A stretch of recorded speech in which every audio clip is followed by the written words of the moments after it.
Alright, here we are back at the Leadership Help Desk working on our series about small business marketing. The last video was about target costing, which is where we try to start out with an end price for a product and then take away our profit margin, other expenses, and then that leaves us with a budget to work with for the actual product. And that's very close to value analysis, which is our topic for today.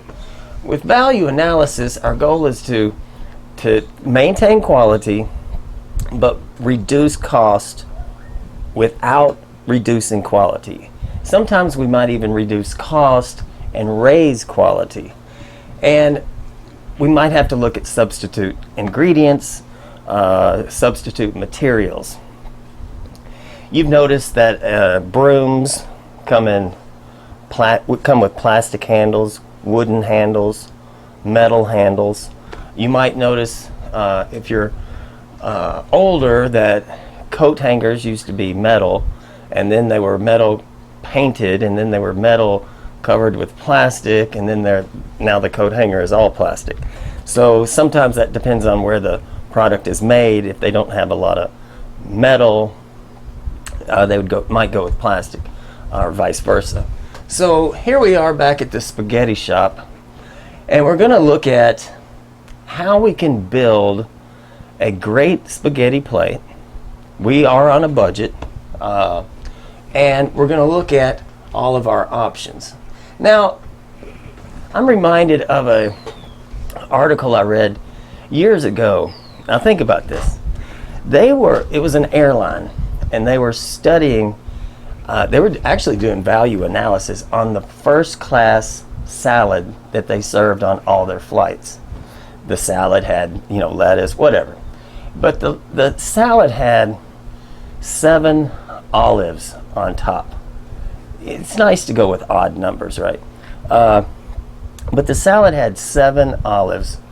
And they said, well, gosh, we got to cut costs. Airlines, they're always reducing. Everything gets smaller. Now you just get one little pretzel, always reducing costs.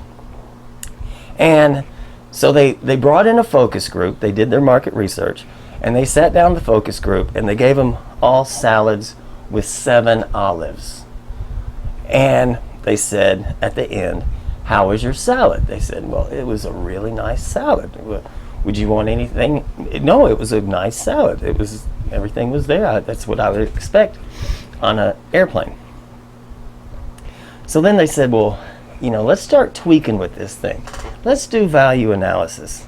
Let's bring in another focus group, and we're going to give them the same salad with only 6 olives. And let's see what they say. So they sat down the focus group, and they all had their salads with their 6 olives. And at the end they said, well, how did you enjoy your salad? Oh, it was a great salad, the dressing was this, fresh and all of this. Are you missing anything? And they go, no, it was balanced. Ratios were there. Ratio between lettuce, dressing, whatnot, olives. And they said, well, that's it for olive number 7. From now on,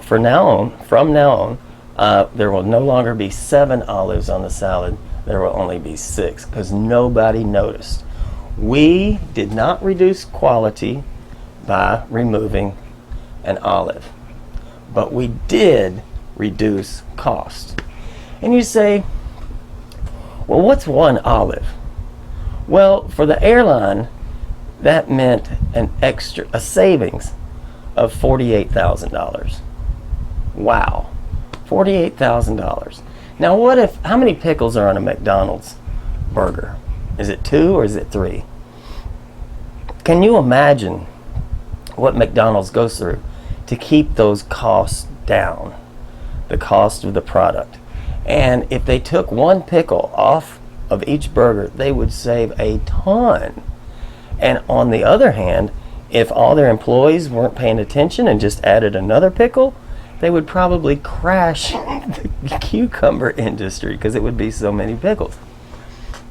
So we have to look at what what our product is, what's adding value, what's not adding value, remove things that are not adding value, and add things that are. And in that, we're trying to maintain cost or lower cost. So I'll give you an example of a spaghetti plate with pasta, meat, cheese, sauce, gourmet herbs, sauteed something, and maybe garlic bread. And we could start out with a generic 50 cents across the board for each ingredient, which would give us $3. But then we could go in and look and say, you know what, the pasta, we've noticed that they're leaving pasta on the plate, so maybe it's too much pasta. We could lower the pasta, raise the meat, raise the cheese, lower the sauce a little bit, lower the gourmet herbs and spices, and actually make a better garlic bread.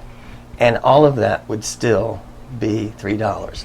We lowered the pasta by 10 cents, raised the meat by 10, cheese up by 10, sauce down by 10, gourmet stuff down by 10, and garlic bread up by 10.